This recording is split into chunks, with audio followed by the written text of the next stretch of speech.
আজ খুবই সহজ তবে মজার একটা রেসিপি তৈরি করব। তো শুরুতে বলে নিয়ে নিলাম 2টি ডিম, 50 গ্রাম চিনি না গলা পর্যন্ত ভালো করে মিশিয়ে নিব। নিয়ে নিচ্ছি দুধ, 1 চিমটি লবণ। দুধ আগে থেকে জাল করে ঠান্ডা করে নিতে হবে। এখন নিয়ে নিচ্ছি আটা। আমি এখানে সাদা আটা নিয়ে নিলাম, তবে তোমরা চাইলে কিন্তু আটার পরিবর্তে ময়দাও নিতে পারো। একটু সময় নিয়ে মিশিয়ে নিব যেন কোনো রকম দলা অংশ না থাকে। আর হ্যাঁ, ব্যাটারটা যত বেশি সুন্দর করে মিশিয়ে নেওয়া যাবে নাস্তাটা কিন্তু তত বেশি পারফেক্ট হবে।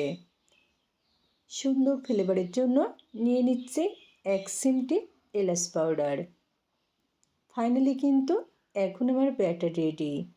তো এর ঘনত্বটা দেখো কেমন হয়েছে, খুব বেশি পাতলা না, আবার একেবারে ঘনও না। একটা পুর তৈরি করব, এই জন্য প্যানে নিয়ে নিচ্ছি ঘি 2টি টেবিল চামচ। তবে তোমরা চাইলে কিন্তু এখানে ঘিয়ের পরিবর্তে সাদা তেলও দিতে পারো। নিয়ে নিচ্ছি সুজি 100 গ্রাম পরিমাণ।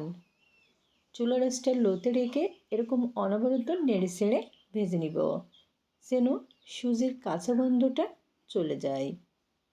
অনেকটা ভাজা ভাজা হয়ে গেছে।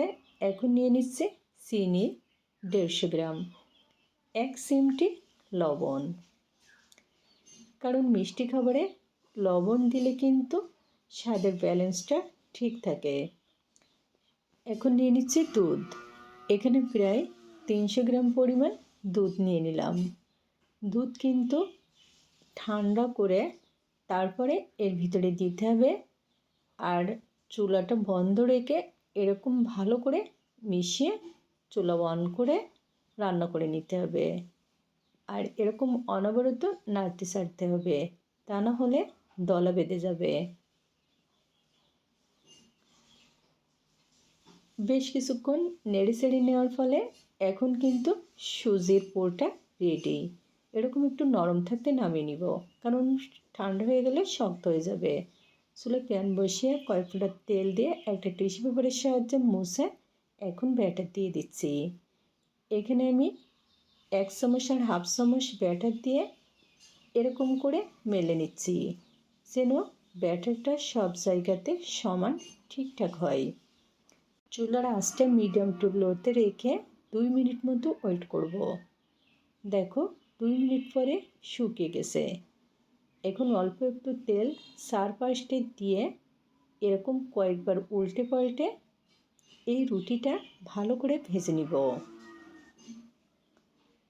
এরকম যখন কালার চলে আসবে আর সুন্দর করে ভাজা হয়ে যাবে, তখন মাছ বরাবরে এই সুজির পুর দিয়ে দিলাম।